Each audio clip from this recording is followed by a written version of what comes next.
Good morning, everyone. This is a regular meeting of the Liquor Control Commission. It is Wednesday, November 13th, 2024, and the time is 9:03.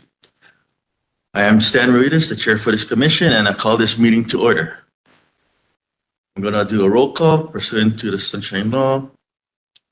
Oh, you can skip that. But anyway, Vice Chair Patel, Present. Commissioner Ho, Present. Commissioner Matsumoto, Present. Commissioner Richardson, Present. Commissioner Woodford, Present. Deputy Corporation Counsel, Ms. Selena Panel, Director Lane Silva of the Department of Liquor Control, Present. Deputy Director Jared Kahohanohano of the Department of Liquor Control. Present. All right, thank you. Moving on with the first item on the agenda, I will entertain a motion for approval of today's agenda. Make a motion, Chair, to approve today's agenda, Wednesday, November 13th, 2024. Second. A motion is made by Vice Chair Patel and seconded by Commissioner Matsumoto. Any discussion? I will call for the vote. I'm going to do a roll call vote. All those in favor of the motion say aye, and those opposed say nay. Vice Chair Patel, Aye. Commissioner Ho, Aye. Commissioner Matsumoto, Commissioner Richardson, Aye. Commissioner Woodford, Aye. and the chair votes aye. The vote is unanimous, and the motion passes. Moving on to public testimony. Individuals may sign up to testify via video by sending a direct message to a commission staff in the chat function, signifying your intention to testify and noting the agenda item number. Testimony shall not be submitted within the chat function. The chat function may not be used to contact the commission or other meeting participants to comment on agenda items or other matters. Individuals may be disconnected from the meeting for breaking decorum. Testifiers are asked to mute their audio and video when not testifying. In-person testifiers will be called first, followed by video and phone testifiers. Maria, is there anyone wishing to testify? No one signed up. Is there anyone else wishing to testify at this time? Okay, public testimony will be now closed at this time. Public testimony will reopen again as each agenda item is being discussed.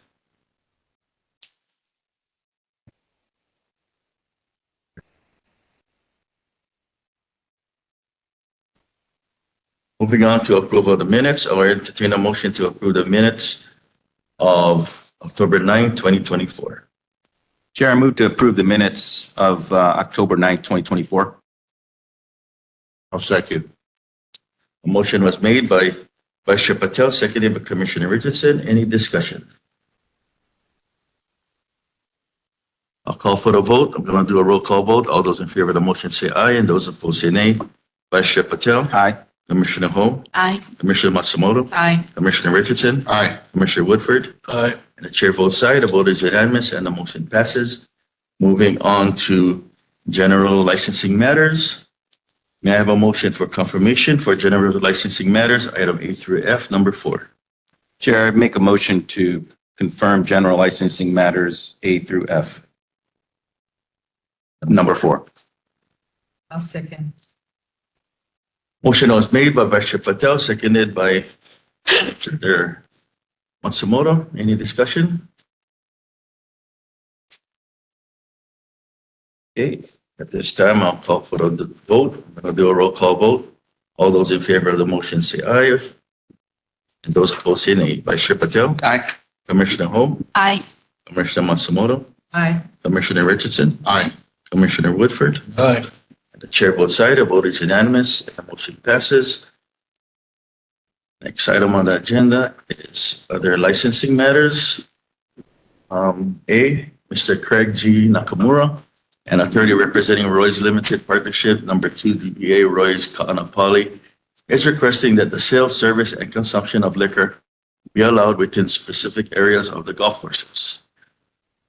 Good morning. Morning, Mr. Chair, members of the commission. Pardon? Craig Nakamura, attorney on behalf of the applicant.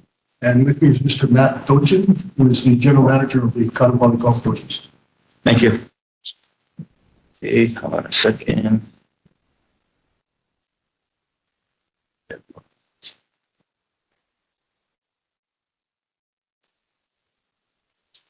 At this time, I'm going to swear you in. Please, applicant, please raise your right hand.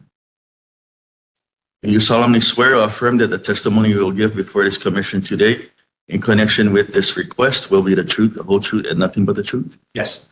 Thank you. Will the department provide details of this request?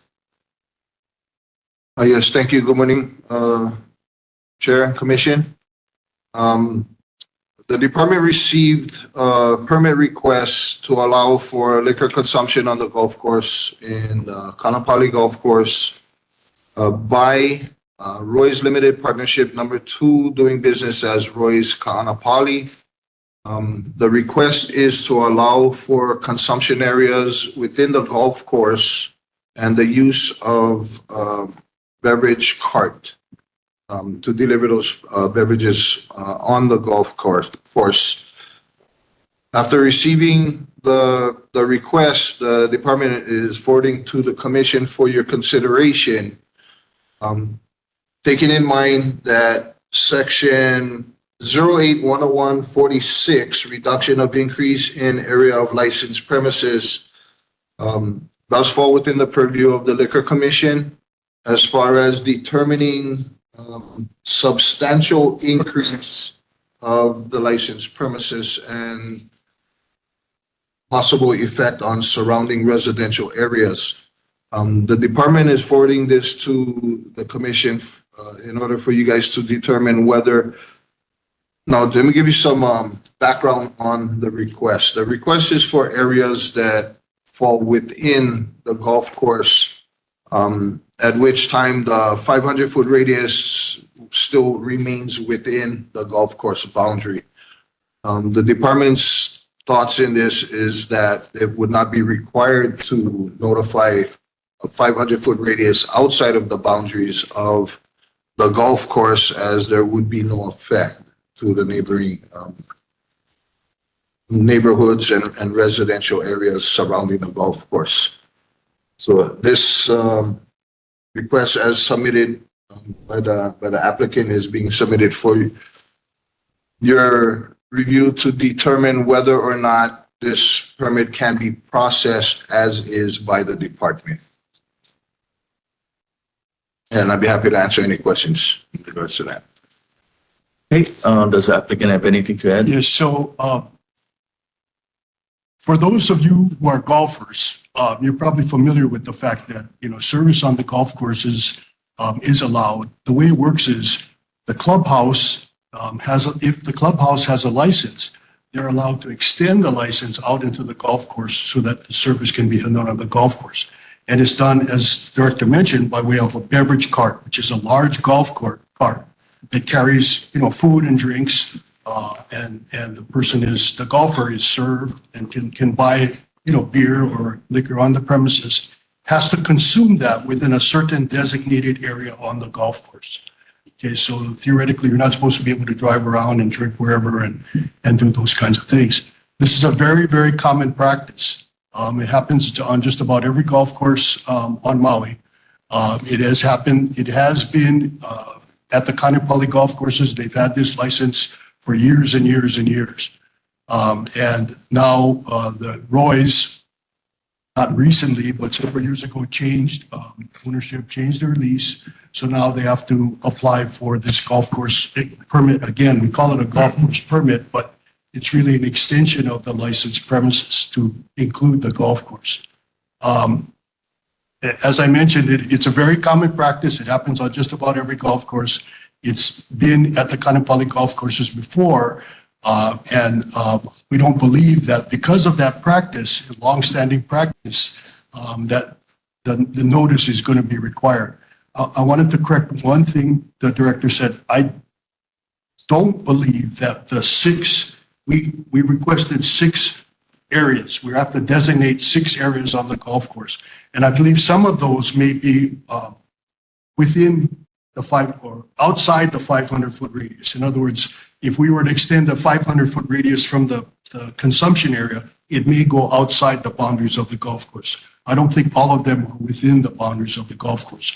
But again, this is a very common practice. I think all of the nearby residents, their hotels, condos, rentals. All these people probably would like to have service on the golf course. They know that, the service on the golf course has happened for many, many years. And so we don't believe that there's any significant impact on those people that would require that they be notified. We also asked the commission to take into account the fact that if we were required to give notice to everyone within 500 feet of the boundaries of the golf courses, I think most of you are aware, and there's some site plans attached to show how big the golf courses are. I mean, if we have to give 500 foot from the boundaries of the golf course, that's going to impact every hotel, condo, single family residence, apartment building. I mean, that would be a monstrous task, very, very expensive, and it has never been required before for these types of applications. So I also wanted to mention that, we haven't been able to have this license for a while. There's been a great financial impact on the golf courses itself because of that, and especially because of the fires. They're trying to get back on their feet now. Golfers are complaining. When golfers go to a golf course, they expect to be able to have a beer, and be able to drink on the golf courses. And so golfers are complaining. We're losing staff because of the loss of income. We feel that so this is just one step that we're trying to do to get back on our feet and get the golf courses going and the economy going again. So we'd be happy to answer any questions anyone might have about this. Okay. Thank you, Greg. At this time, the floor is now open for public testimony on this agenda item. Is there anyone interested in providing public testimony? Hearing and seeing none, public testimony will now be closed on this agenda item. Any questions from the commissioners? How long has it been since you have not been able to serve alcoholic beverages on the course? We ceased all sales of alcohol as soon as we found out that we were no longer in possession of a liquor license on the golf course, and that was on June 15th, 2022. Wow. So in a couple of days, it will be 29 months. Wow. Got a question. Right. So from that time till now, what was the purpose of taking that long to? We've had some difficulties processing this application because, the staff has suggested that we have to have this 500-foot notification. And in discussion with the director, he asked that we bring this to the commission so that we don't have to meet that requirement. So the request today is to allow us to process the application without the notice requirement. Just to clarify, there was no request made to the applicant to come to have this approved. The suggestion was that this does fall within the purview of the commission to review and make a determination based on the request, which is what is being submitted to you guys. There is no, whether this gets approved or not falls on your guys' decision that you make today based on the request. So there has been some roadblocks getting through this processing of this permit. I believe back when the ownership changed in the golf course, there was some miscommunication as far as getting the permit request submitted. Then there was some communication as far as common areas and things that were deemed not to be within exclusive control of the licensed premises. I think over time, working with Craig, we've kind of worked through some of those roadblocks that we were facing. With this being, I believe, possibly the final roadblock that does fall outside of my purview as far as what can be approved and falls on your plate as the commission. I have a couple. Go ahead. Yeah, well, I just wanted to say that's correct. That, the director has been very, very helpful in getting us to this point. So we appreciate that. Yeah, I'd first like to thank the director's comments as, the department shouldn't be suggesting, advising things, right? It's mainly, hopefully, we can come to a solution here. My thing is, there was liquor allowed here for decades. And the 500 foot, was that when it was originally approved? Was that something that was looked at back then? I mean, how did this come into play where it took 2 years to figure out how to get to this point? Well- It had a license before. Yes. And the condition should have been there back then too, right? I can only go by memory. I can't tell you. I don't believe, I've never seen a golf course permit require a 1 in 500 foot radius notification. In my entire time with the department. So I couldn't tell you whether they did or not, but my opinion is they didn't. I don't think anyone has, any other golf course has faced that requirement. I think at a certain point in time, we fell upon a situation where there was a difference in interpretation of rule. And I think working through the original roadblocks, like I mentioned, I know common area came into play. I think one of the resolution, I believe, to that is the fact that the licensee is attesting, because we run into common area situations in other types of licenses as well. The applicant's resolution is that there will be no sale, service, or consumption or distribution of liquor in any common area of the premises or the boundaries. Only people that will be in possession of liquor anytime they're crossing a common area will be an on-duty employee that is duly certified by the department.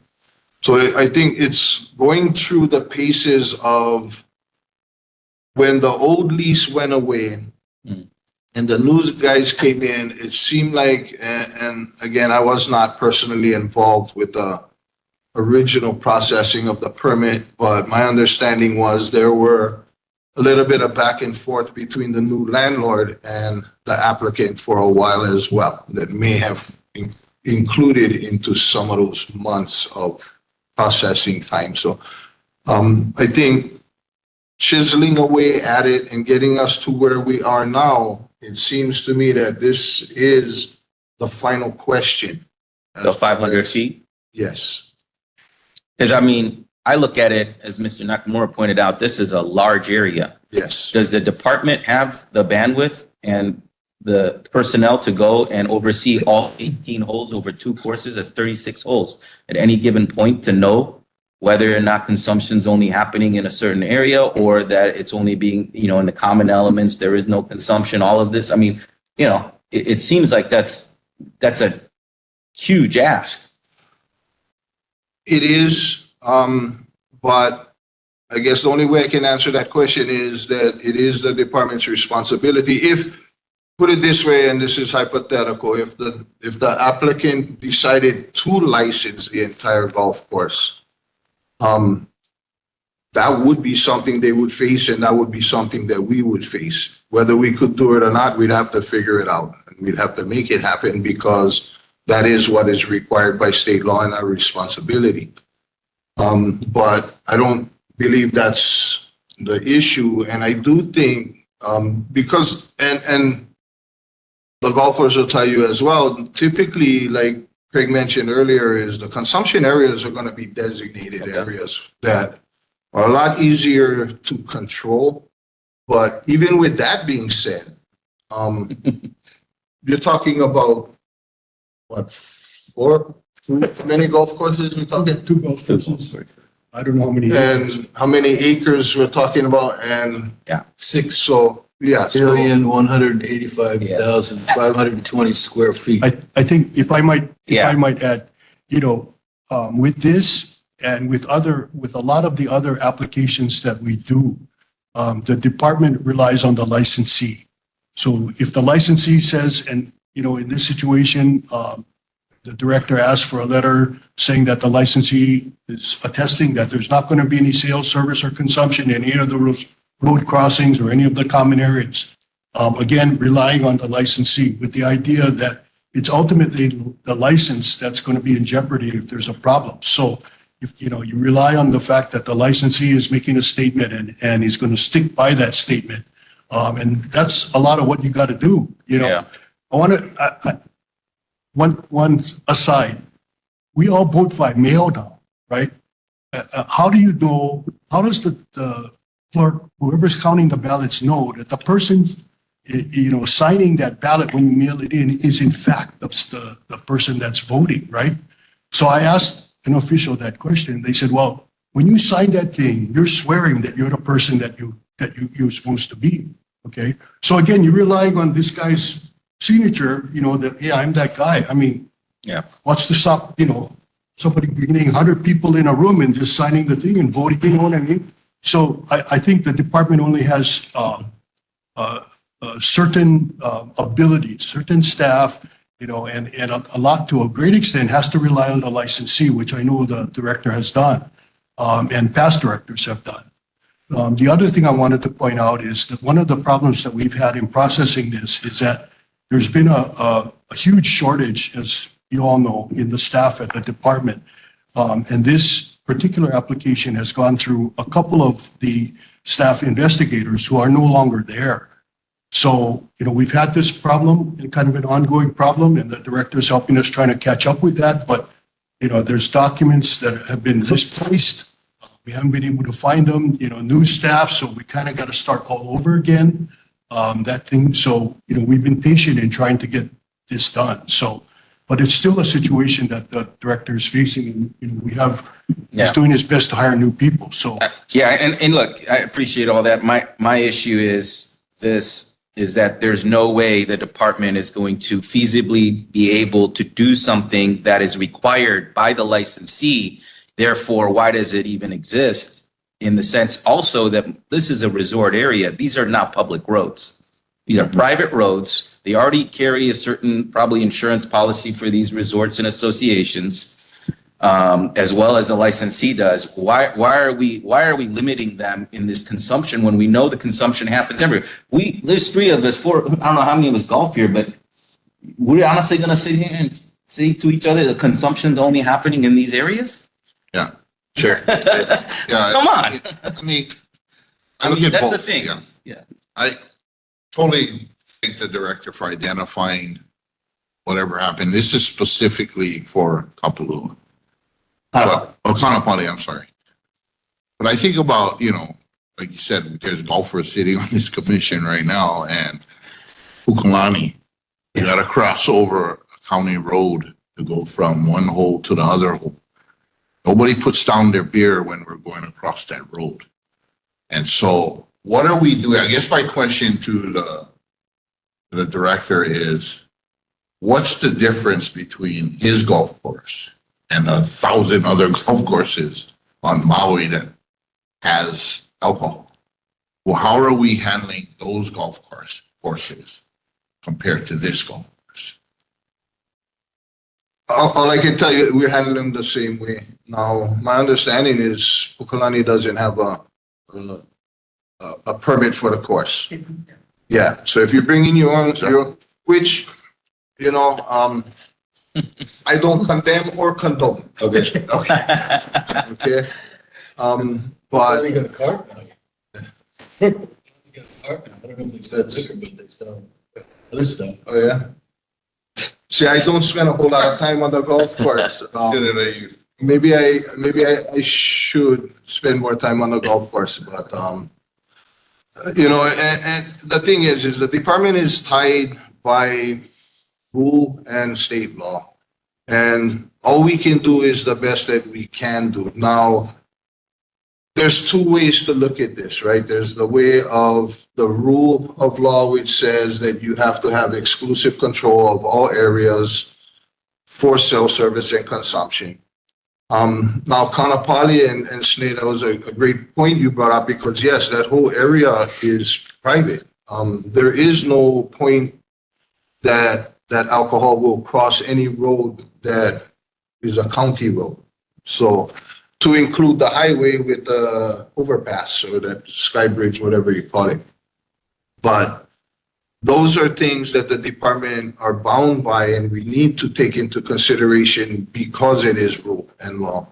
Now, like I said, there are two ways to look at this, right? There's the reality that says, my guys are not on the golf course all day, every day, watching if they're leaving the consumption area. So we do depend on the licensee to comply with the rules. Reality tells you, I know what happens after you had maybe a third or fourth beer and now you're driving from one consumption area to the next with your beer in your hand.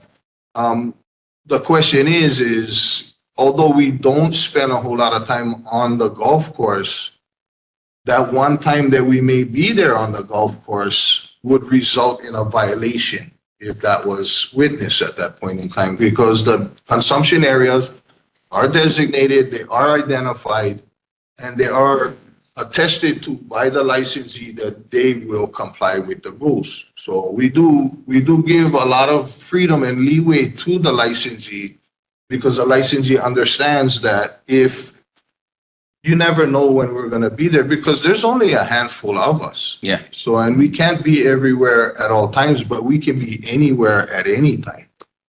And that's the question.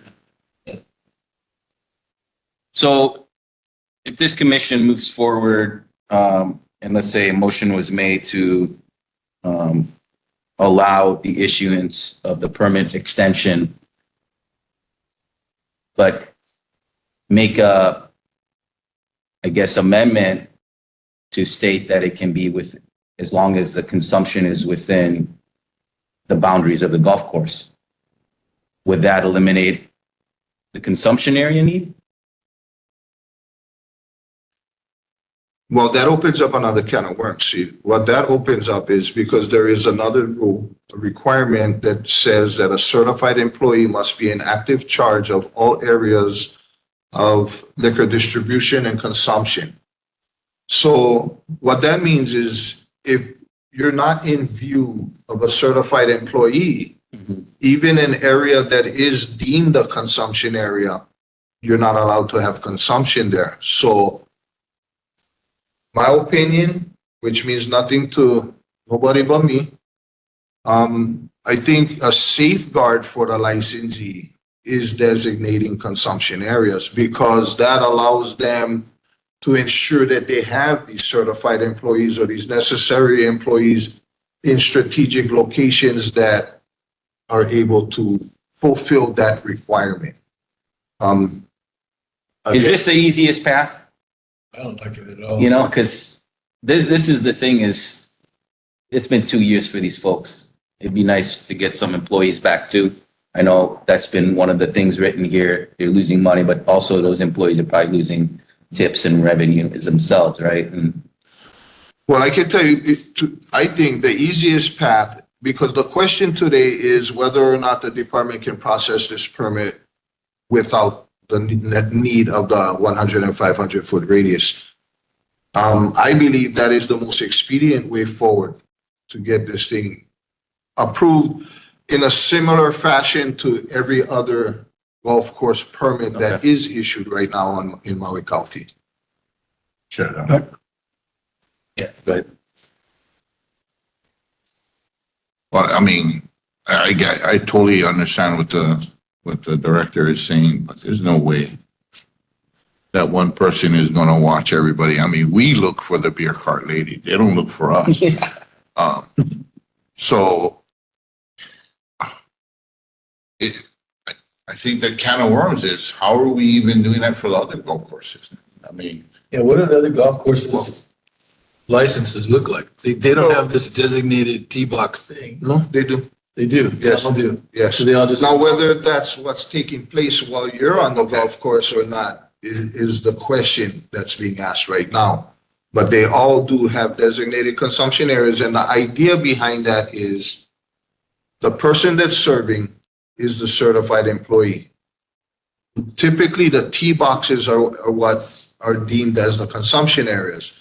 So as you pull into your tee box or you meet up with a cart wherever they may be, you purchase your can of beer or whatever it is, that certified employee that just sold you that beer is the person that is in charge of that area and able to monitor and make sure that the rules are being followed at that particular point in time. At least that's what's being certified by the licensee. Again, we look at, there's two realities, right? We have the word of the rule and real life. So, oil and water. I asked the licensee if that was approved by the commission where the 100 and 500 foot wasn't needed and application was processed. Does that work for you folks at Yeah, this point? I agree. That's probably the most expedient way without addressing these other issues Okay. that the director is raising. Commissioner Richardson too, I also wanted to mention that, we're required to designate that area, right? So most recently, the director has approved, we put paving blocks, to show where this area is so that, in case an inspector is out there, he can identify that that's supposed to be the consumption area. Okay. Well, I make a motion to allow licensee before us here, Roy's Kanapali, Roy's Limited Partnership, to move forward with the application as is and not need the 100 or 500 foot radius notification. I second. Second. Okay, a motion is made by Vice Chair Patel, seconded by Commissioner Matsumoto. Any discussion? Okay, I'll call for the vote. I'm gonna do a roll call vote again. All those in favor of the motion say aye, and those opposed say nay. Vice Chair Patel, Aye. Commissioner Ho, Aye. Commissioner Matsumoto, Aye. Commissioner Richardson, All right. Commissioner Woodford, Aye. and the chair votes aye. The vote is unanimous, and the motion passes. Thank you. Thank you Thank so you. much, everyone. We really appreciate it. Thank you, everybody. We'll be processing the permit. We hope to have it within 30 days. All right, perfect. If there's any problems, let you take. Thank you. Thank you. Yep. Okay, moving on to preliminary hearings. Application number 04, Paniolo Steak and Seafood LLC, DBA Paniolo Steak and Seafood Bar and Grill, applying for a restaurant general category BII liquor license. Hello, good morning. Please state your name and your position. Up in the mic, please.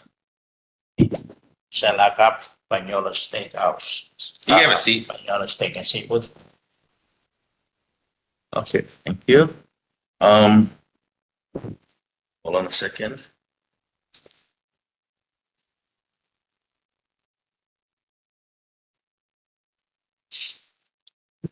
So, would the applicant please raise your right hand? I'm going to swear you in. Do you solemnly swear or affirm that the testimony you will give before this commission today in connection with this application will be the truth, the whole truth, and nothing but the truth? Thank you. Will the department staff please provide details of this new application? Good morning. Morning. Application number 4. The applicant is Paniolo Steak and Seafood LLC, a registered Hawaii limited liability company, DBA Paniolo Steak and Seafood Bar and Grill, applying for a restaurant general license category BII.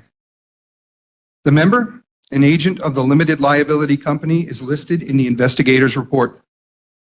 The past history is listed in the investigator's report.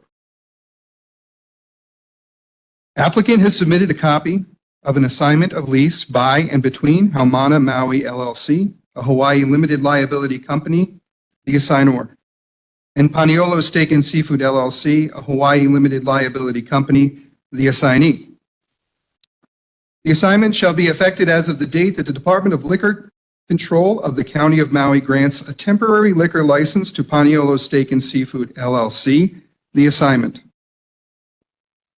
Assigner is party to that certain unrecorded lease dated May 20th, 2019, the lease made by Ronan Properties LLC, a Delaware limited liability company as amended by that certain amendment number 1 dated September 12th, 2019, as further amended by that certain addendum number 1 to the lease dated March 23rd, 2021, for that property located at Azeka Shopping Center, 1279 South Kihei Road, Suite number 201, Kihei, Maui, Hawaii, 96753.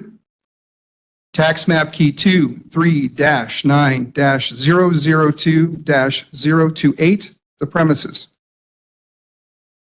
The proposed premises containing approximately 3,761 square feet of indoor floor space and 928 square feet of outdoor floor space for a total of 4,689 square feet is located within the Azeka Shopping Center, Malka, at 1279 South Kihei Road, Suite number 201, Kihei, Maui, Hawaii.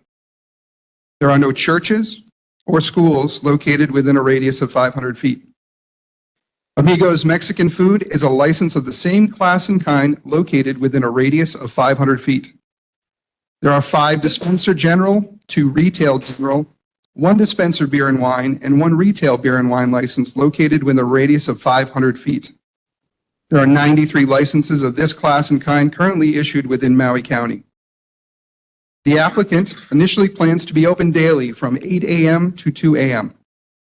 The applicant plans to request the issuance of a temporary license in November 2024. The department inspected the proposed premises on September 13th, 2024. The applicant appears to meet statutory requirements to hold a license. All documents necessary for the issuance of a liquor license have not been submitted. Those items are listed in the investigator's report. Thank you, John. Does the applicant have anything to add? Okay, thank you. At this time, the floor will be now open for public testimony. Is there anyone wishing to testify on this agenda item? Hearing and seeing none, I will close public testimony on this application. Any questions from the commissioners? I have a question, Chair. Go ahead. Hey, Joe, how's it? So what? No more smokehouse? There will be a many of the smokehouse of Banos. Okay. So, you know, that was one of the things is, Joe, the smokehouse in Lahaina that burned down. And there's, because it's a different name and different entity, you can't use the transfer, the special license that we had set up. Or I'm not sure what the reason was that the applicant went the direction they went in, but I believe you guys are coming into a temporary license, yeah? Yes. okay, So so that's the fastest way to get back up and running. I believe so. Well, it compares. Yeah. Why just a temporary license? They still got to work through the steps to get the permanent. They're still gonna have to go through preliminary hearing and public hearing, but that is the most expedient way to be relicensed, to be able to open and operate, sell liquor. So I'm sorry, but I don't understand how a temporary license is something you can do to get your license earlier than if you went through all the steps? Yes, exactly. I didn't know that. Thank you. Okay. How long does a temporary license last? Until the stuff's done? It's a possible 240 days, which should be well exceeding of what would be required for the hearings, preliminary and public. Give more questions. So Joe, you think 240 days, for you to file everything? If it according to the inspection and schedule of the department, it should be When do you think you're going to get open in November? You going to try or probably tentatively try to open in December. December? And how many employees are you going to have? There'll be about 15 employees. 15? It's a big space, huh? 4,600. 20 total units. Yeah. You going to bring the ribs back? The rate back. I mean, and the corporate. And the contract. Hey, you know I need my hot sauce too, right? Yeah. Joe makes a good dragon. All right. Well, appreciate it. I don't have any other questions. Good luck to you. I know it's been a long journey, and I want to thank you for sticking with it, man. It's been hard out there. We have another restaurant that operating right now. Okay. That's roasted chilies. Roasted chilies, yeah. What was the former That was a Chili's. No. It's This all- is, yeah, where they. That was Cool. Polo, They called Polo Kitchen. Oh, okay. Ron Ponzo's place. That's a large space. That's next to the fork and salad. Yeah.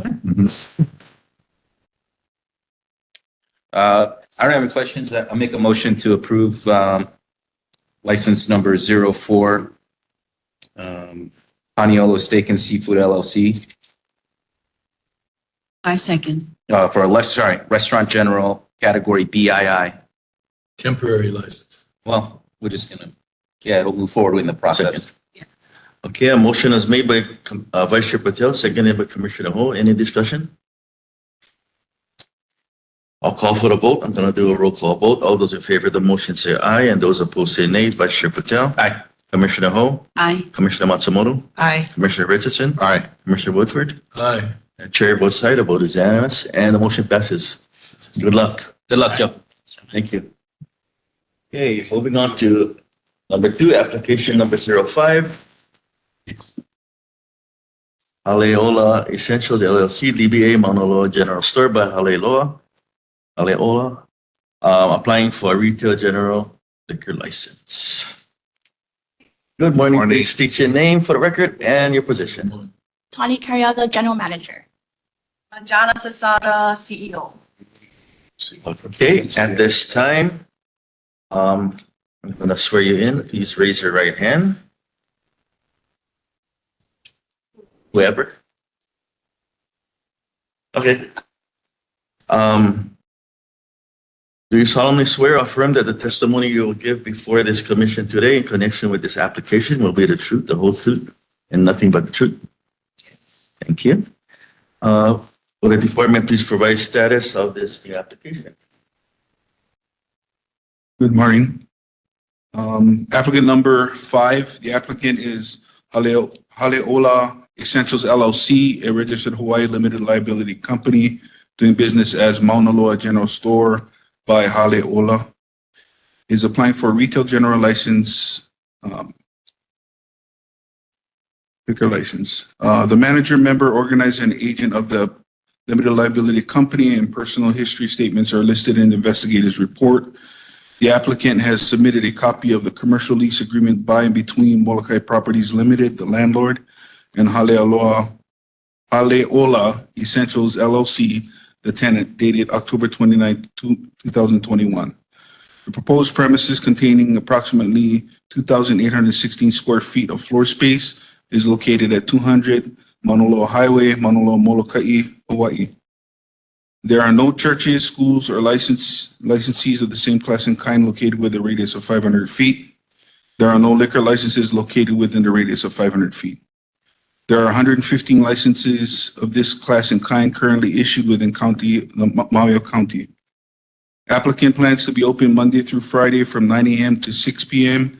and Saturdays and Sundays from 8 a.m. to 3 p.m. A preliminary and final site inspection is pending. The applicant appears to meet the statutory requirements to hold a license. All documents necessary for the issuance of the liquor license have not been submitted and are all listed in the investigator's report. Jarrett, does the applicant have anything to add? Okay, thank you. Okay, at this time, the floor is now open for public testimony for application number 05.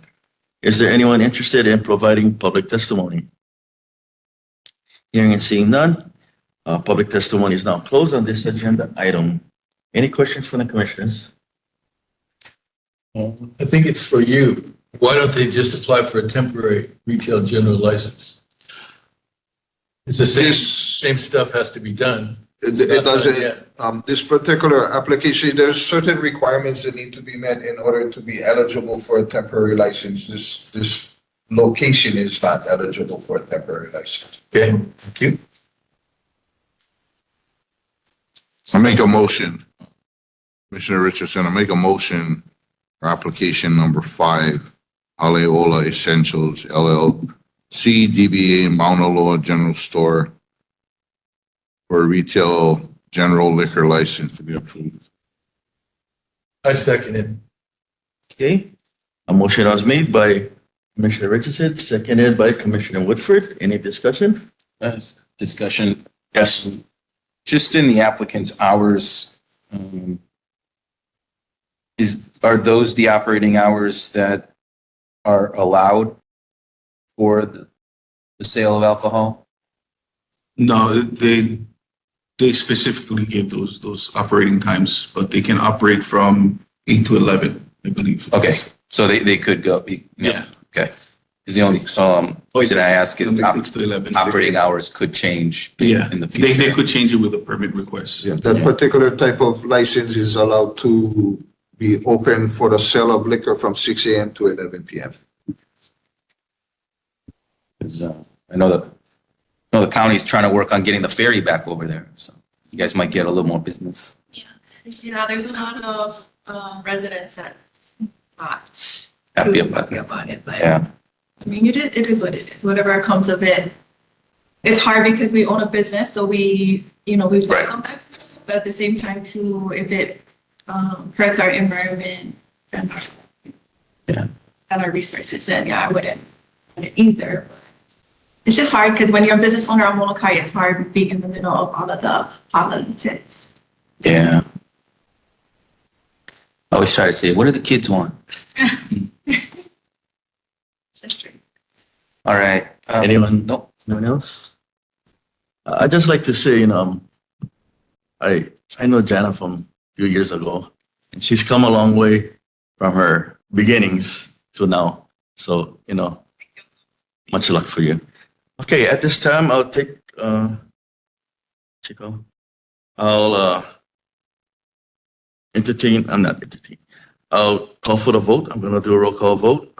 Vice Chair Patel, Aye. Commissioner Ho, Aye. Commissioner Matsumoto, Aye. Commissioner Richardson, Aye. Commissioner Woodford, Aye. and the chair votes aye. The vote is unanimous and motion passes. Congratulations and good luck. Good time, appreciate it. Thank you for flying in. Yeah. Thank Okay. you for having us. Moving on to application number 07, Saigon Palace. Applying for a dispenser general category C. I'm sorry, Chair. So Yes. just to confirm, I'm not quite sure if I missed it. So there was a motion for that application? Yes, there was a motion by Commissioner Richardson, seconded by Commissioner Woodford. Okay, thank you. Thank you. Going back to application number 07, Saigon Palace, applying for a dispenser general category C, IID liquor license. Good morning. Morning, Chair, members of the commission staff. My name is Dave Jorgensen. I'm the attorney appearing on behalf of applicant Saigon Palace, Inc. With me this morning is Tiffany Wen, who is the owner of the company. Good morning. At this time, I'm going to swear you in. Please raise your right hand. Do you solemnly swear or affirm that the testimony you will give before this commission today in connection with this application will be the truth, the whole truth, and nothing but the truth? Yes. Thank you. Okay, will the department staff please provide status of this new application? This is application number 7. The applicant is Saigon Palace, Inc., a registered Hawaii corporation, DBA Saigon Palace, applying for a dispenser general category CII/D license. The officer, director, agent, and stockholder of the corporation is listed in the investigator's report. The past history is listed in the investigator's report. Applicant has submitted a copy of an amendment of lease by and between AHA Associates LLC, a Hawaii limited liability company, the lessor, and Saigon Palace, Inc., lessee, dated September 9th, 2024. The applicant has submitted a copy of an indenture of license of lease by and between AHA Associates LLC, a Hawaii limited partnership, lessor, and Saigon Palace, Inc., lessee, dated January 1st, 2023. The proposed premises containing approximately 2,365 square feet is located at 310 Ho'okahi Street, space numbers 106 and 107, Wailuku, Maui, Hawaii. There are no schools or churches located within a radius of 500 feet. Tokyo Lounge and Seven Pools Lounge are licenses of the same class, kind, and category located within a radius of 500 feet. There are 77 licenses of this class and kind currently issued within Maui County. The applicant initially plans to be open daily from 8 a.m. to 2 a.m. The department inspected the proposed premises on October 7th, 2024. The applicant appears to meet statutory requirements to hold a license. All documents necessary for the issuance of a liquor license have not been submitted. Those items are listed in the investigator's report. Does the applicant have anything to add? Just an update. We appeared before you as 2 months ago. And since that time, the department's been very helpful. Saigon Palace has been able to get a temporary license because of certain circumstances the director indicated. And now we're just trying to make it through this process and get the permanent license. So other than that, we're available for any questions. Okay, thank you. The floor is now open for public testimony for application number 07, Saigon Palace. Is there anyone interested in providing public testimony? Hearing and seeing none, I will now close public testimony on this application. Any questions from the commissioners? Go ahead.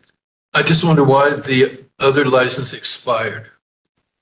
The other license, there was a problem with the prior gentlemen who were the owners in getting a tax clearance. And so it was literally a procedural matter. The deadline came to apply by June 15th with the tax clearance. It automatically expires. Yes, basically, the department was willing to, assist in prompting us to get, but they weren't able to do it. And, so it expired. And, so now this is hopefully, it ends up not being a total clean slate because same corporation, but different owner, and moving forward, just to, do it better. Okay, thank you. Any other questions? The commissioners? Okay, at this time, I'll entertain a motion to approve or disapprove application number 07, Saigon Palace, applying for dispenser general category CII/D liquor license. Make a motion, Chair, to approve application number 07, Saigon Palace Incorporated DBA Saigon Palace for general CII-D liquor license. Second that, Chair.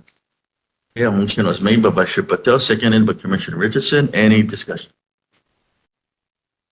I will call for the vote. I'm going to do a roll call vote. All those in favor of the motion say aye, and those opposed say nay. Vice Chair Patel. Aye.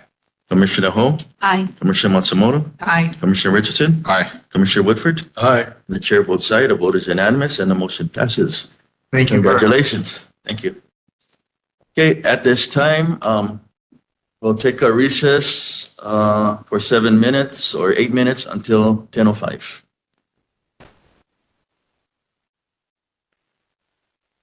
Second.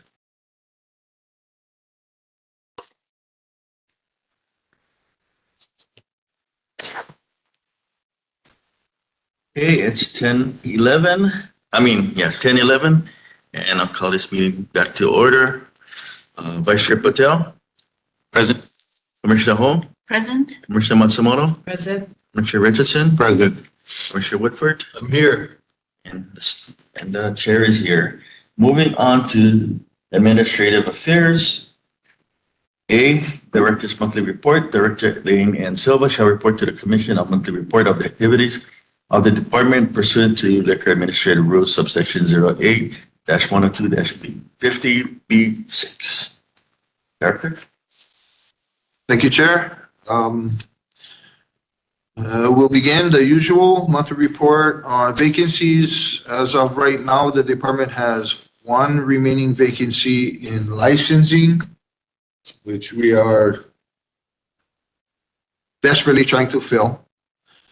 Performance evaluations are ongoing and current to the best of my knowledge. There are no grievances that I'm aware of. Moving on, the department has been delivering our annual percentage fee assessment letters. My understanding is that there is one letter remaining to be delivered. And that payments are being made. We're doing very well on that. As you all know, we just completed in October, we had our state investigators workshop, as well as our state liquor administrators and directors and commissions conference held out in the Wailea Resort. Just a quick update we believe that things went very well. The investigators workshop received good reviews. People were very pleased and happy with the process, as well as the conference. The conference went very well. Also, I believe I was there. It was very informative. I received a lot of comments in regards to the speakers and to the subject matter. Although typically it is very grounded in liquor-related business and the liquor industry, this year's conference was a mix between the liquor industry as well as the economy here on Maui after the August 8th wildfires, where it was a mix between liquor industry as well as recovery for Maui. And with that being said, I know several of you in the room today did attend. I will give you guys an opportunity if you have any comments or things you'd like to mention about how the conference went or what you thought. I thought it was very well put together. The content, the speakers that we had. This is my first time that I was attending it. I was very impressed about it. I don't know what the other islands, what they put on, but I really liked the conference. I'm glad I attended. The only thing I kind of questioned was how come Kauai wasn't represented on some of the panels? Two of the panels, I think. I will come up to that on my next paragraph of my update. Okay. I will cover that. Yeah. I noticed that.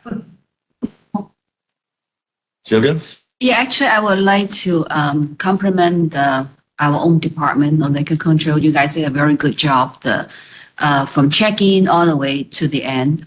I would like to mention about the community participation. That's something I enjoy very, very much. The panel, the Cool Cats and the brewers, yeah. So they did such a professional presentation without actually any of you guys assisting. So they actually they rehearse or they practice. It was a very good show and a very informational.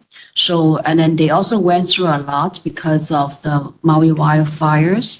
So I appreciate and I really feel that you guys involve the community. They're in the same line of business. So for us, it's actually really nice to show that how great Maui is. So we all come together. We all help each other, what they went through and show what they have achieved. So something that I really appreciate. Yeah. Thank you. Steve? Oh, I was only there for a short time, but it looked like a well put on event.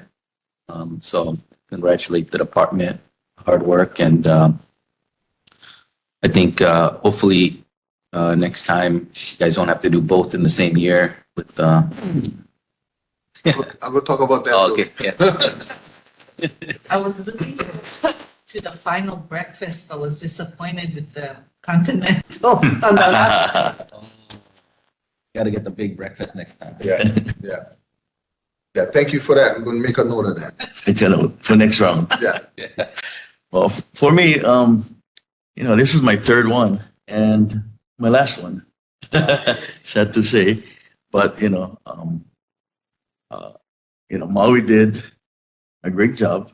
The Department of Liquor Control in Maui did a great job hosting the event. Kudos to everybody, that was involved. You know, we have a lot of local breweries that have a lot of talent that support Maui's economy and the people of Maui. And by going to one of the breweries, which was Maui Brewery Company, to see what they can do in support of the local community. They're using local products as far as fruits and herbal stuffs. But, you know, the support is awesome. And you don't get to see that on a normal day unless you know, go to the brewery. And, you know, these are our licensees that we support, and they support the community. So it was a great event. Everybody was safe. No ambulances were involved. And, you know, awesome. Hopefully one day I'll get to go to another one. Well, thank you guys for that. Yes, it was a lot of course. Jerry. Yeah, so, I mean, both the workshop and the conference, I'd like to thank all our staff. Our staff helped us out big time. Yep.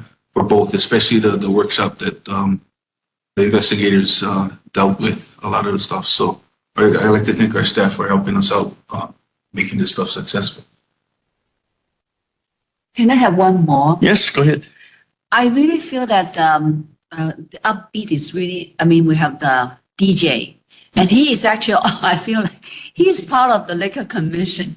He is so involved and then make the atmosphere just so wonderful. And being there, that I want to just have that compliment to him. Shout out to Zeke. Yeah, exactly. Yes, Zeke, that was the cherry on top of the sundae right there. Zeke did a great job. But yeah, I'd just like to thank you guys for the comments. Thank you guys for coming and participating, because that in reality is what makes these conferences and workshops and things of that nature successful, is when we come together, you know, as like-minded people. We come together and we're able to share ideas and network and things like that.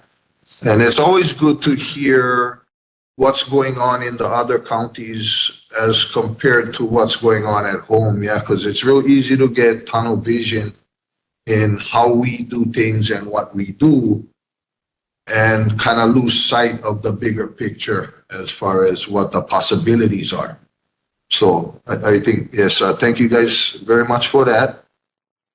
Moving on, so Pat, I'll go to your question. Kauai, it had just gone through the day before the conference, I believe.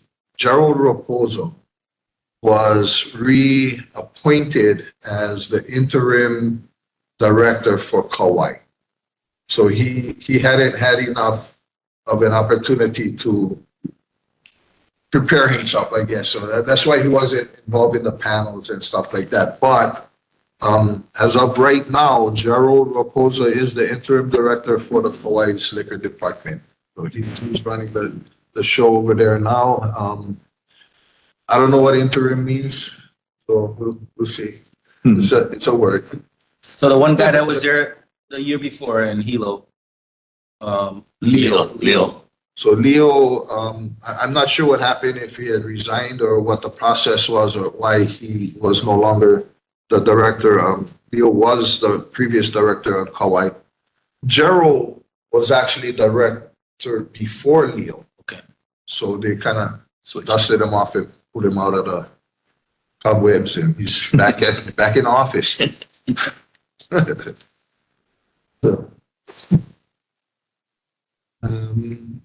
And reminder, if you haven't already, please complete, there's a conference survey that I believe that was sent out. So please complete that so we can get our stats, our data. And if you haven't turned in your receipts for reimbursement for the parking and stuff like that, please do so.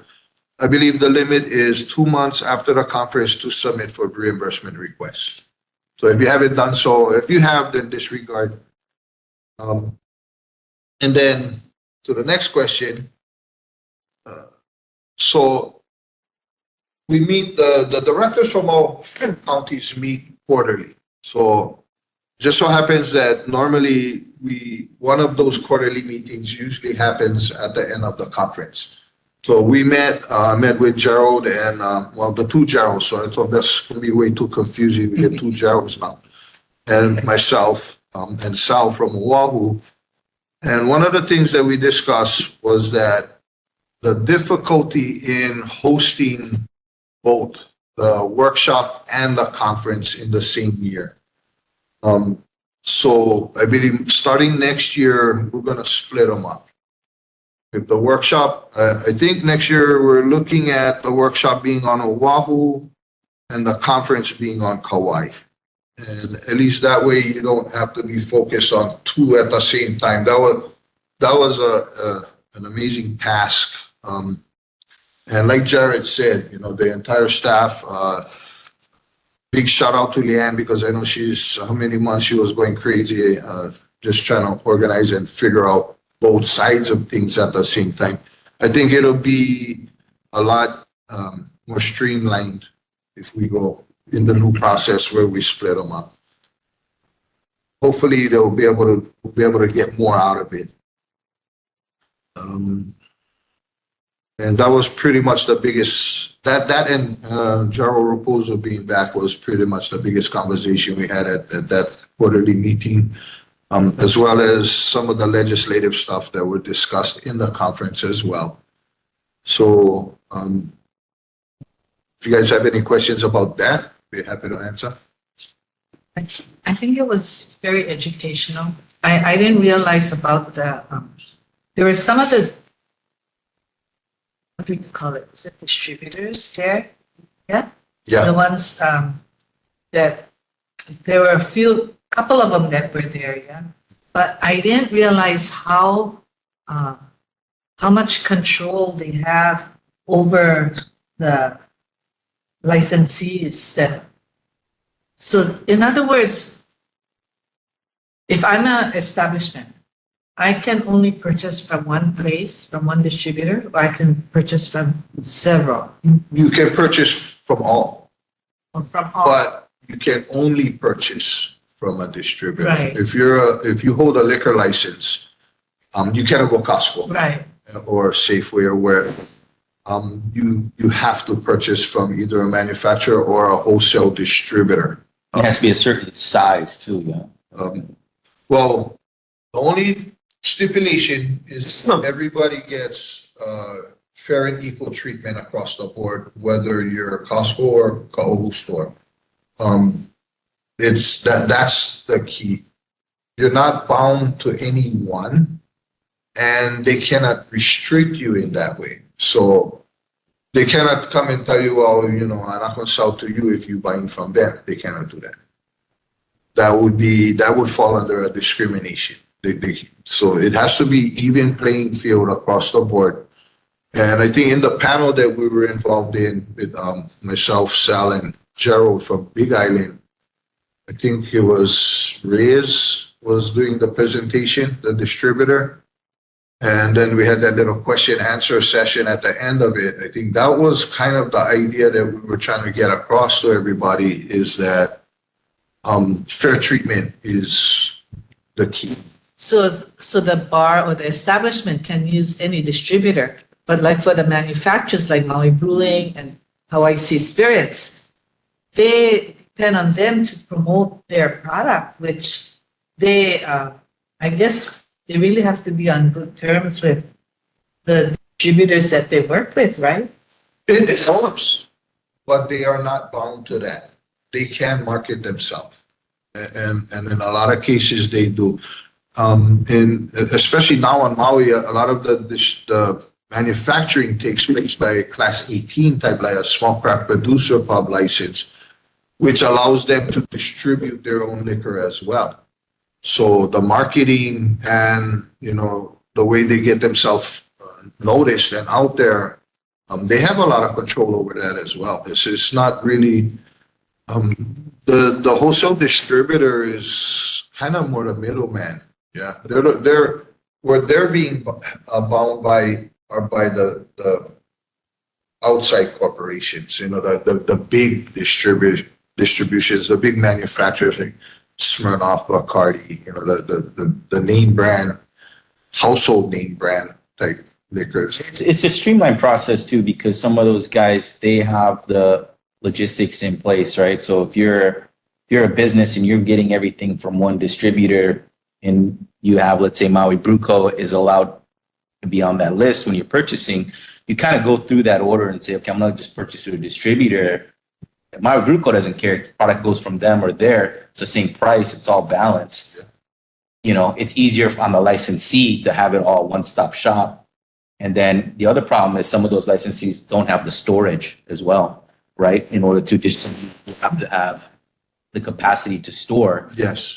That's why they would use a wholesale distributor, right? They say, hey, okay, I'm going to give you this much product. You store it and distribute. So Costco has to buy all their stuff from a local distributor, Yes. from Johnson Brothers or whatever. Yes. Okay.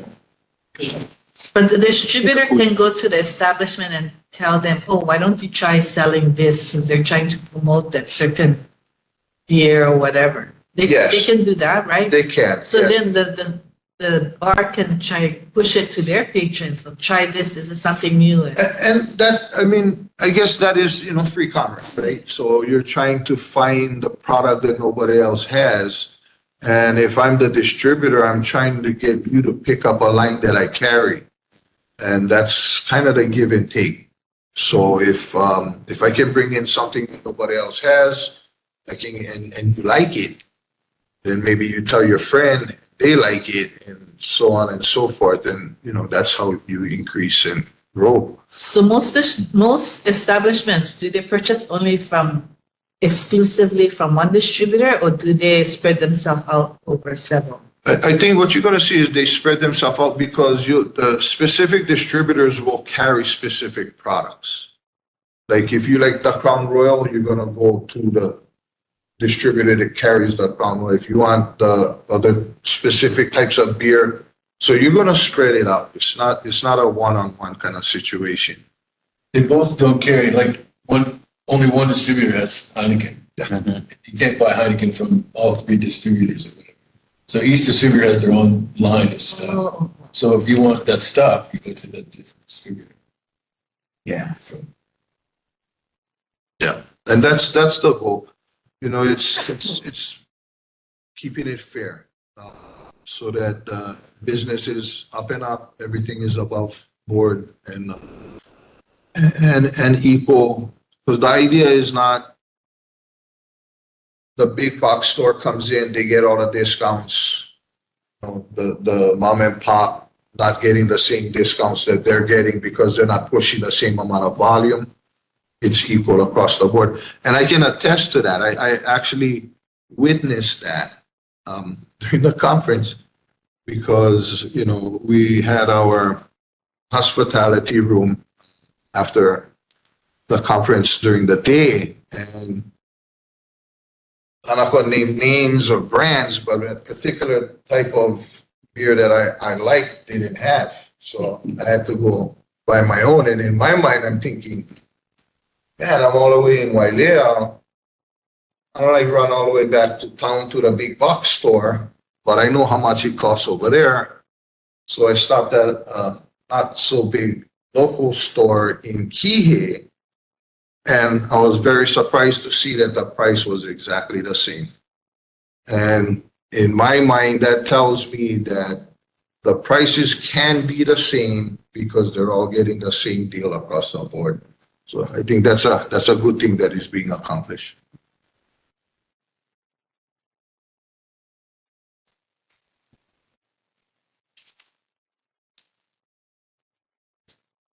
Okay, That's it. that's it. Okay, so moving on to item B, review and acceptance of Director Lane N. Silva's third quarter written progress report on his 2024 short and long-term goals and objectives, which was deferred from September.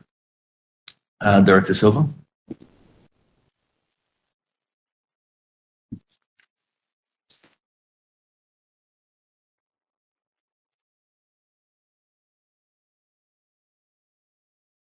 Okay, so I believe you guys all should have received a copy of the 2024 short-term and long-term goals. So if you guys have any questions, I'll be happy to answer.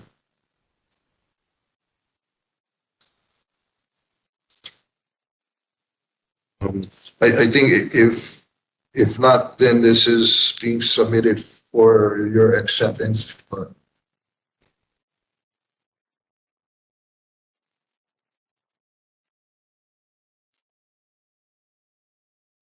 How was the mediation training? We went through the mediation training, initially with the entire department. It was good. It was good. It was what was to be expected, I believe, with Maui mediation. They were very thorough. It was an all-day training session. So the entire department went, as a group, J. Walter Cameron Center, and, lunch was provided by the department. And I think it was a good opportunity for the department to come together for a day away from this and appointments and stuff like that, and just to be able to talk and hear what the instructors had to say and figure out how we can implement it in our own process. Perspective is so much mediation. Yes. I was a mediator for 5 years of my mediation services. I was on the board. So that's why I'm curious about what it was like to have an all-day seminar. You know, we had Diane was one of the instructors, and I forget, what was that guy's name? The Voice. It was The Voice. I can't remember his name. It's some radio personality, I think, at one point in his life. But I mean, they worked very well together. They bounced off of each other. It was good. Glad to hear that. You know sorry, Well done. the weekly meetings, how's that going? The weekly meetings are going well. We have been, as much as possible, we've been trying to meet weekly. However, that is something that I'm looking at, the possibility of maybe stretching it out a little bit and going bi-weekly instead Too of frequent? weekly. Yeah, it feels like the weekly, I mean, granted, of course, if anything comes up or if there's any situations that need to be dealt with, we can call a meeting at any time. But to the organized, scheduled meetings, I think it's the weekly is a little. You'd have more like content and stuff to work on. Exactly. Feel like a I'm couple weeks thinking versus a bi-weekly week. might Yeah. be Okay. more. Yeah. It's good feedback. Yeah, I'm looking at possibly implementing that when as we get into the new year. And then one more thing on the long-term goals, the rule changes that you've been kind of working through. I know that this has kind of been something that's been needed for a couple of years. Yes. And of course, nobody could have anticipated the fires, but I feel like that was a goal when I first signed on, and just trying to see like maybe to partition some of the ones that need to be expedited to make them more short-term for next year, Right. and then keep some on the long term, because if we keep it all long-term, then it's just going to keep moving, Yeah, no, I totally understand. We've been going after the low hanging fruit. Yeah. But it is definitely long overdue, and we're trying to push it because I'd like to see the day that it's no longer on that list. That's my ultimate goal, that it doesn't show up on any part of that list. So yeah, if you have the ones that you feel like are, when you next time you submit, you can maybe submit ones you would prioritize. That way we know. And we are working on those, Okay. especially the ones that just recently went through legislature, and a few adjustments that we're making to some of the current standing rules as they are right now. No further questions. Anyone want to make a motion to accept Director Silva's third quarter written progress report? I move we accept the third quarter report from the director. Second. I second. Okay, motion was made by Commissioner Woodford, seconded by Commissioner Ho. Any discussion? I'll call for the vote. Vice Chair Patel, Aye. Commissioner Ho. Aye. Commissioner Matsumoto, Aye. Commissioner Richardson, Aye. Commissioner Woodford. Aye. Chair votes aye. The vote is unanimous. Motion passes. Moving on to item C, discussion and consideration of the process, procedure, and plan for Director Lane and Silva's performance evaluation for 2024. Number one, the fourth quarter written progress report on his 2024 short and long-term goals and objectives. Number two, the director's self-evaluation. Number three, the director's 2025 short and long-term goals and objectives. And that's it. So, we just got Director Silva's third quarter report, and fourth quarter is due next meeting. So, Director, would you say that you would have something to write for fourth quarter? Okay, to be perfectly honest with you, I don't see that there would be a whole lot that would change Okay. between now and a month from now.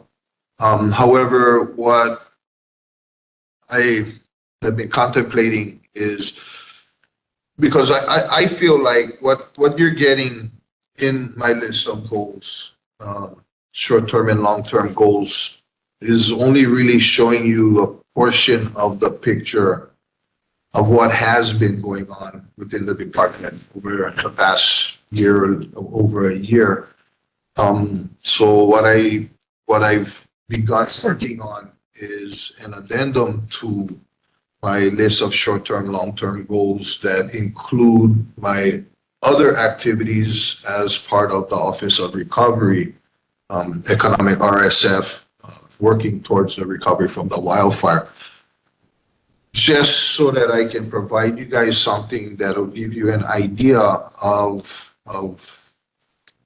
what is actually going on day to day within the department, as well as in my duties and responsibilities as well. So if you guys are okay with that, I would be able to provide you with something along those lines that may be able to expand on what the actual vision is, or the view of it is. Okay. Would that be okay with the commissioners? Any objections? None? Okay. No, I just like to add that, I attend a lot of the recovery meetings and things myself, and always see Lane over there. So I'm always like, wow, man, he's wearing a few hats right now. So definitely, and this department's been integral in getting that economic activity back and getting people back to work. So, I think it's important stuff that we're doing even just in this commission. So thank you for, being there too and other stuff. So yeah, put that in for sure. Thank you, Director. The next one would be the self-evaluation. You provide that, right? I think in the past, what's happened is I'm provided with a form, Mhm. and then I fill it out and submit. And then would you, at next meeting, would you have your short-term and long-term goals for 2025 available?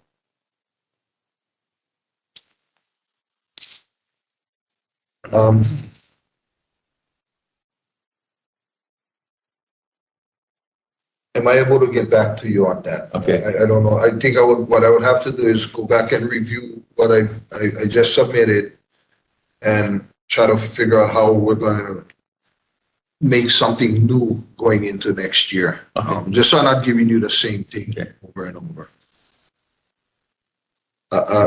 I'll take a look at that as far as if I'm able to provide for that by next month, or possibly January, if possible. Commissioners, what are your thoughts? We don't want to hear the same stuff that's already been shown or is Go on the new stuff, yeah. So I'll wait as Okay. long as it takes. And new stuff for 2025. Yeah. Okay, because in the meantime, we still have to do his Right. performance Yeah. review. So next month Separate. will be the evaluation, which like last year how we did. And Maria said that we're gonna do a Survey Monkey, Maria?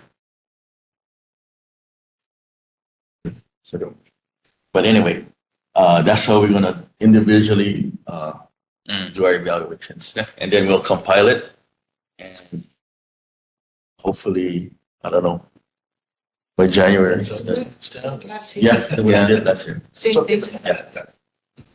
The same process as last year, except it's a different format as far as, doing the eval. So I think those are that we're here. Yeah, I mean, for me, it's hard with having the director do a 2025 short and long-term goals when a lot of the 2024 short and long-term goals are still like valid and need to be accomplished. So Yeah. I feel like I know it. I would foresee a majority of that stuff shifting over to 2025. And I don't know how much new stuff. The thing is, how are you working on new stuff when you got old stuff still to do? Yeah. So I don't know, it kind of doesn't make sense for us to ask that almost. So just be prepared for next month. After next month's meeting, we gotta really do the evaluation really, really quick because the holidays are coming up after that. And some guys are going on vacation. Okay, so Lucky them. So Maria, when do you guys want the individual commissioners' evaluation? can we compile it without the next month's meeting? Okay, so when's the due date? When is the due date for you guys to submit? So let's give ourselves a week to submit after next month's meeting. Would that be sufficient, Maria?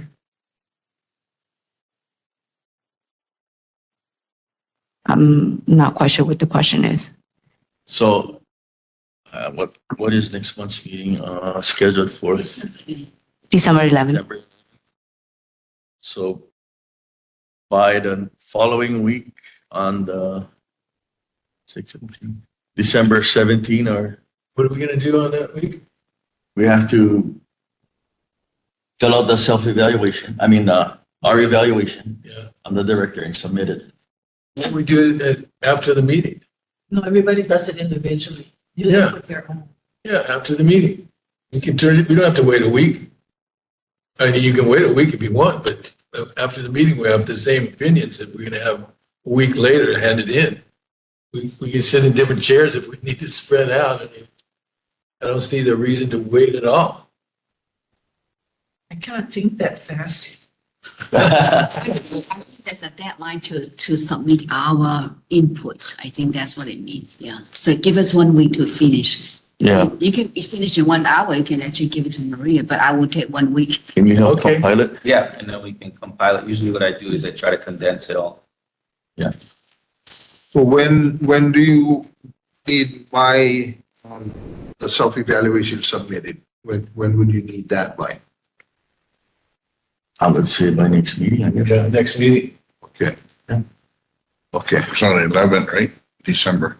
I'm gonna be remote on that one. Remote next meeting. Okay. I won't be here.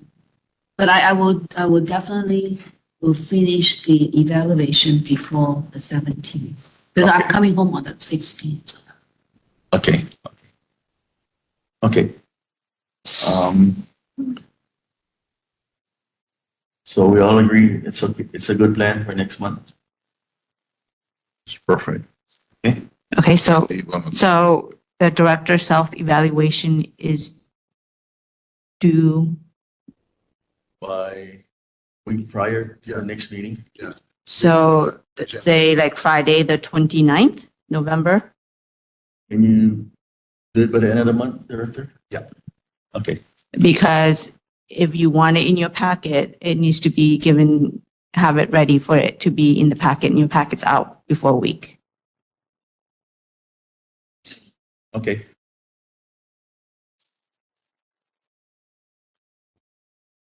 And then your commissioner's individual eval is due when? A week after our next month's meeting, 18th. the 18th.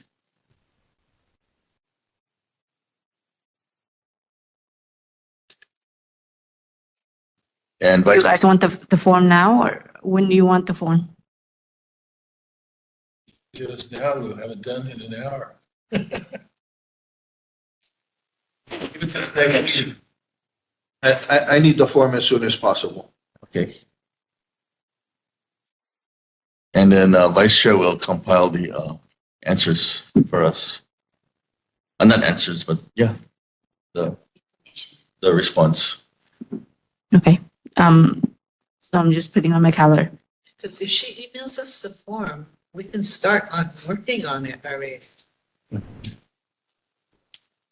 Would you want? I mean, yeah, we can look at his self-evaluation, but we can still start working on his evaluation without his Okay.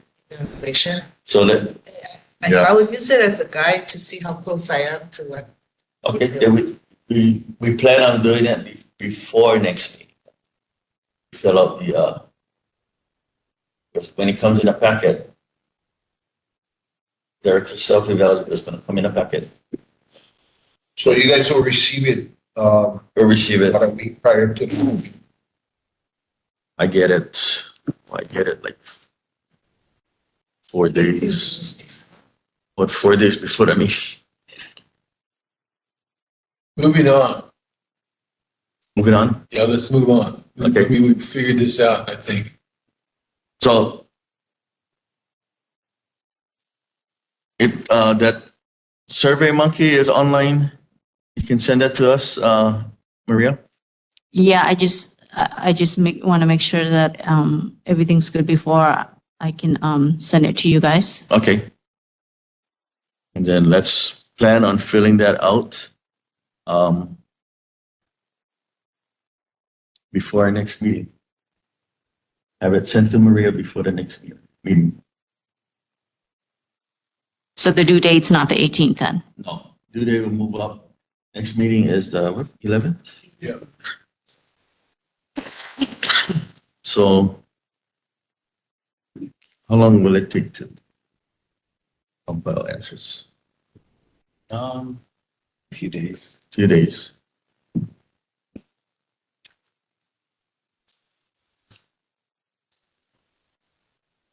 When does the packet go out, Maria? I'll probably send out your December packet on Tuesday, the 3rd. Tuesday, December 3rd. Okay, how about this then? Can we put it on the Google Drive? The director's self-eval?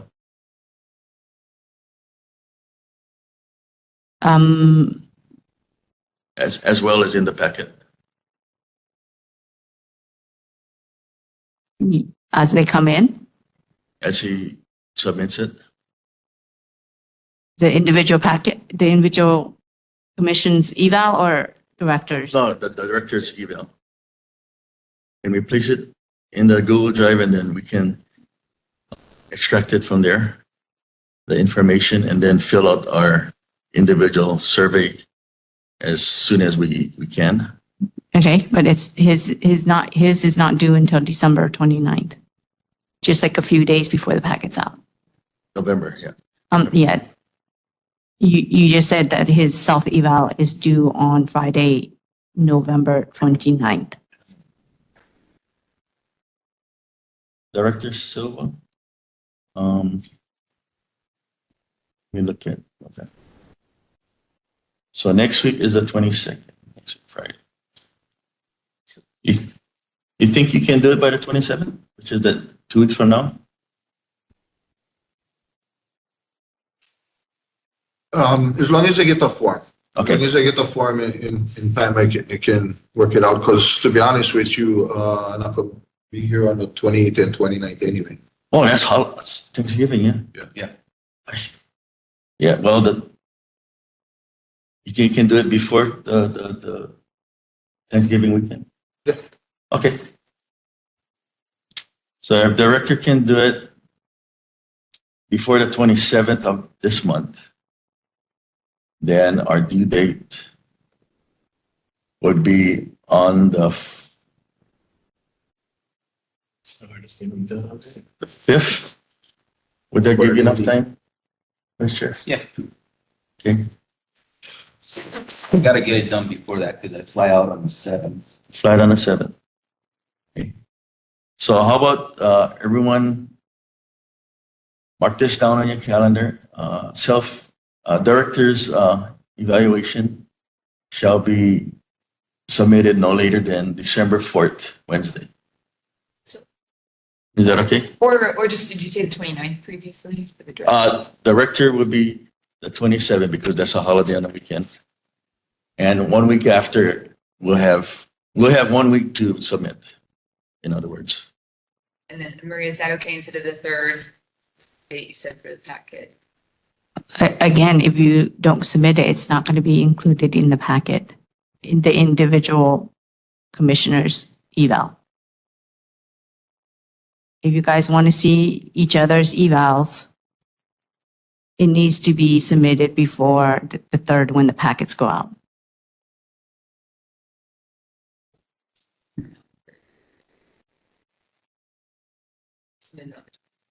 So basically Monday and Tuesday.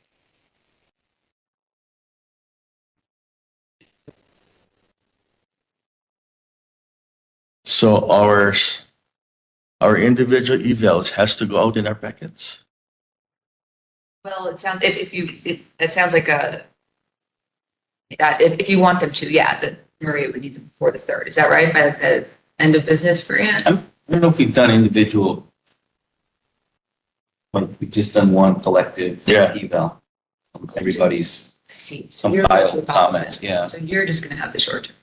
Yeah. Cover. Okay. Got it. Yeah. Throwing out a lot of dates. I'm good with it. Okay, It's just me. everyone good with that date? So what's the due date?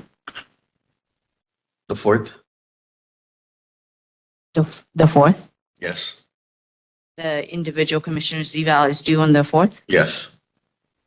And what do you want me to do with those I'll evals? forward it to Vice Chair. And he'll compile everything and we'll discuss it the week after. Do we do that? Do we do that in open? What we did last year, yeah, is I think Maria compiled everybody's comments on it. Yeah. And then from there, we decided which we wanted to keep, add on, consolidate or what, and then he put it together for us. But that's for us to discuss at the meeting. Yeah. Yeah, And then we'll do a final approval of that meeting of the actual But is- evaluation. Is that in executive or regular session, Selena? Yeah, executive. Executive, Yeah. right? Yes. Yeah. So it's similar to after the meeting. Yeah. In an executive session, then we'll take it and go through and say, okay, we're Yeah. gonna give a 3 to this, 4 to that. Yeah. And at that point, you'll have your own evaluations as well. Yes. That sound right, Maria? Okay, so the individual commission's eval is due on the 4th. You want me to forward it to Vice Chair Patel Yes. for him to do a comprehensive eval? Okay. And then from that, you're going to present it to all the commissioner a copy? In the executive session on our meeting date. I don't think evals is done in executive session. she put all the comments, what everybody, instead of having, Yeah. he looking at 5 different ones. She put everybody's comments on each category. Yeah. And then we just combined them. We combined it. So she had to put it together for us before it went to. Oh, okay. Yeah. That's right. Okay, okay.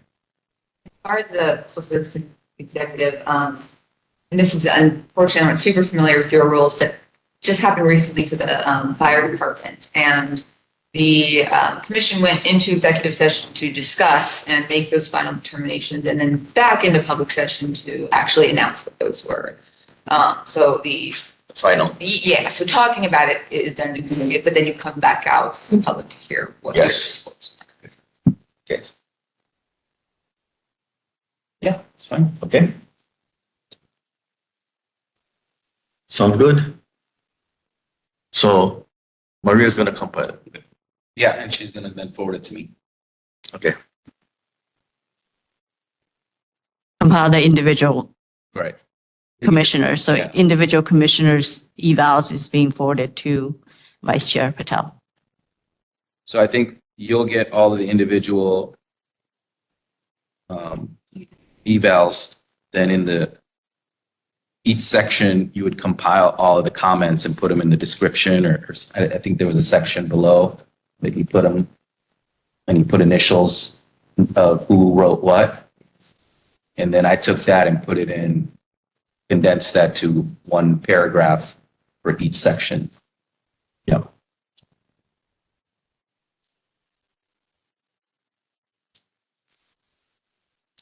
Okay, so that's going to be presented to the commissioners. Yeah. Yes. Yes. Again, Selena, you can correct me if I'm wrong. If you're presenting it to the commissioner as a copy, it needs to be available for the public for our website, Sunshine Law. For evaluations of the director, don't think each individual one needs to be in that packet. But again, I'm kind of just basing this off of what happened with the fire department in the last few months, probably 4 months ago. I don't recall seeing their individual evaluations in that packet. So let me look into that. I can let you know. I can look it up right now if you guys want to continue the Okay. discussion. Let's move on. Let's move to item D.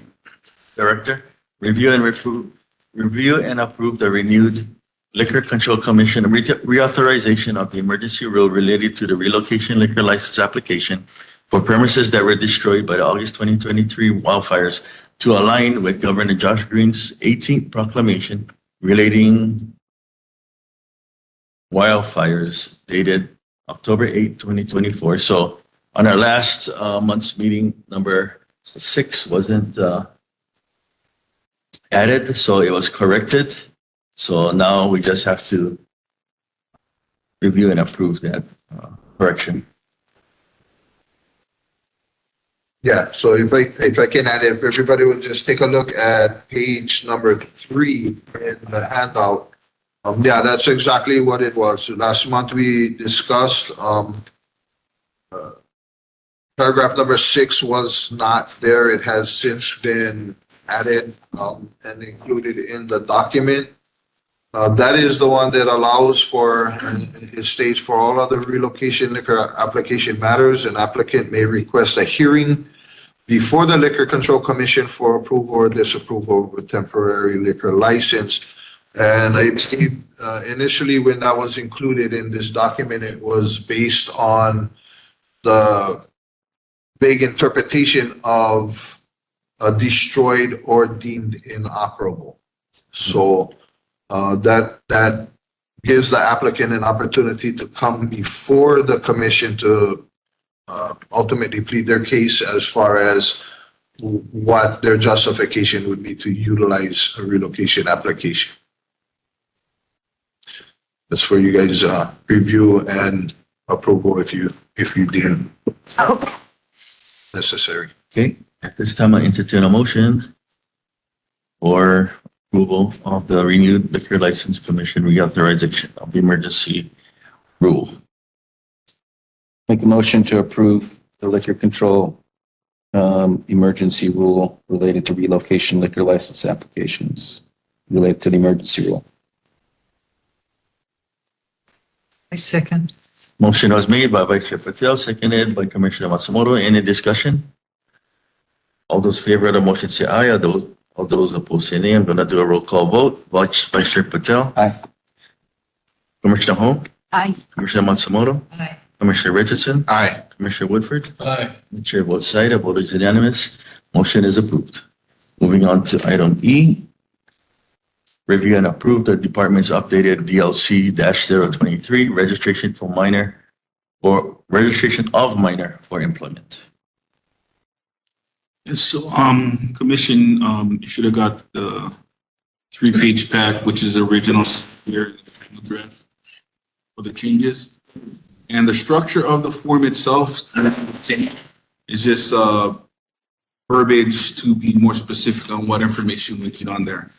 So as you can see in the Rams here, we just added, like I said, added verbiage to make it more, make it clear to what information we need on those lines.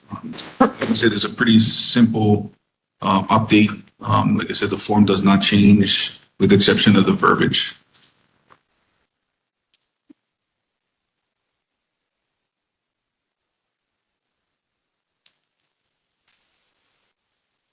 Any questions from the commissioners? It's good. Okay. So anyone want to make a motion to approve this registration of minor for employment form? Make a motion to approve updated form DLC 023 registration of minor for employment. I second. Motion was made by Vice Chair Patel, seconded by Commissioner Ho. Any discussion? All those in favor of the motion say aye, or any of those say no. Vice Chair Patel. Aye. Commissioner Ho. Aye. Commissioner Matsumoto. Aye. Commissioner Richardson. Aye. Commissioner Woodford. Aye. Chair votes aye, the vote is unanimous, motion passes. And item F, we already went through that. So circling back to item C. Selena, any dates? I am still looking, my apologies, but I also sent out a text to our original blade back there shortly. Okay.